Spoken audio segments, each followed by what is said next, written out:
Welcome. This module is designed to raise your awareness of the importance of safety inductions, regular safety drills, and your boat safety management system, or SMS for short. A safety induction is a process led by the skipper to welcome newly employed individuals to the boat and to prepare them for their role as part of the crew.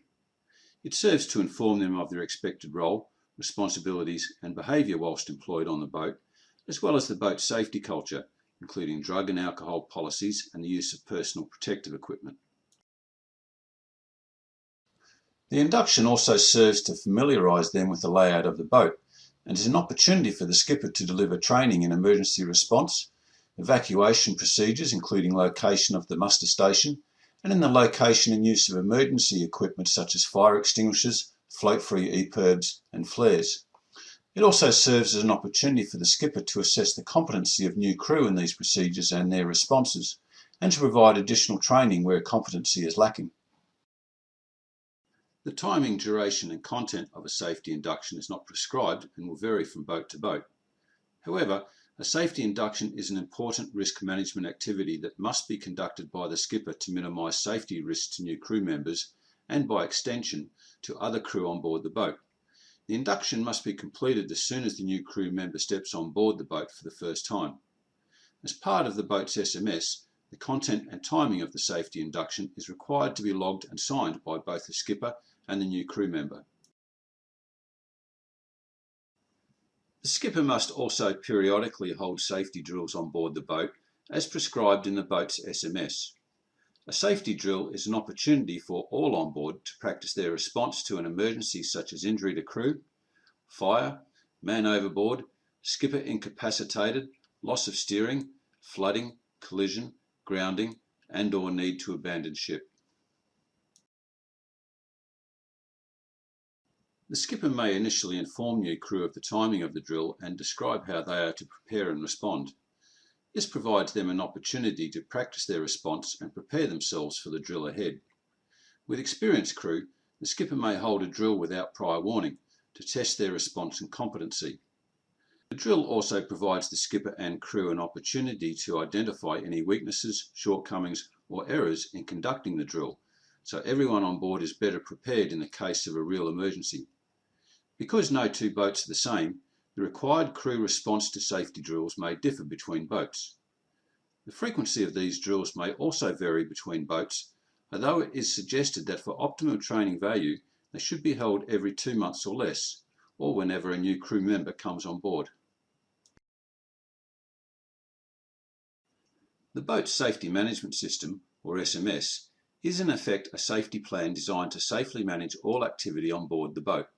It is based on a systematic approach that identifies, assesses and prioritises safety risks on board, and it describes policies, practices and procedures to be taken to eliminate or reduce the identified risks. An SMS is required on all commercial fishing boats, and all crew must thoroughly read and be familiar with its contents and follow the recommended safe work practices. The SMS will most likely have been prepared and implemented by the boat owner. The boat skipper has a duty to implement and comply with the SMS so far as reasonably practicable, and the crew have a duty to comply with the SMS. The SMS should be reviewed annually and edited if deemed necessary, with the skipper and crew having an opportunity to provide feedback. The SMS should contain information broken down into 3 categories: vessel and operations, people, and procedures. The Vessel and Operations section details important vessel information such as vessel design and layout, area of operations, manning levels, and owner, skipper and crew contact details. It contains a risk assessment section that uses a risk matrix to identify and prioritise risks for all activities on board, and it describes steps to eliminate or reduce these risks. This section also describes maintenance details for the vessel and equipment, including timing and need. The application of the risk matrix is described in the risk matrix module. The people section of the SMS includes a statement that clearly describes the responsibilities of the boat owner and skipper. It should also include a statement designating the person responsible for implementing the SMS, usually the skipper of the boat, but for clarity it is important to make this clear. This section also includes a record of each crew member's qualifications, training and attendance at drills and to their duties. Here, each crew member signs off when they have completed an inductional drill, and the skipper signs off to verify the individual has completed the inductional drill and is deemed competent. The procedures section in the SMS includes descriptions of procedures to address each risk identified in the risk assessment. For example, how to put out a fire in the galley. These procedures also include the application of controls and measures to ensure the safety of all on board, including the need for inductions and safety drills. The job safety analysis and the hierarchy of control modules are important early steps in the identification of risk and the application of appropriate procedures to eliminate or to reduce this risk. This section also describes emergency response plans such as man overboard or abandoned ship, as well as when and to whom near misses and incidents must be reported and investigated. It also describes when non-conformities are to be reported, such as a crew member applying work practices that are unsafe and inconsistent with training.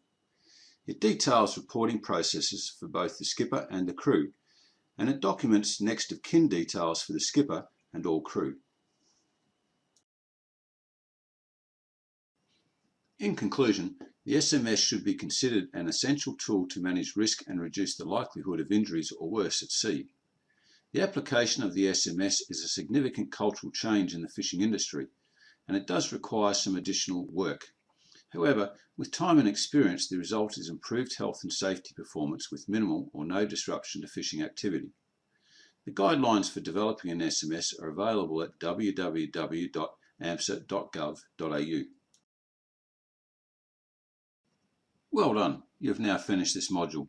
Now let's review the material that we covered.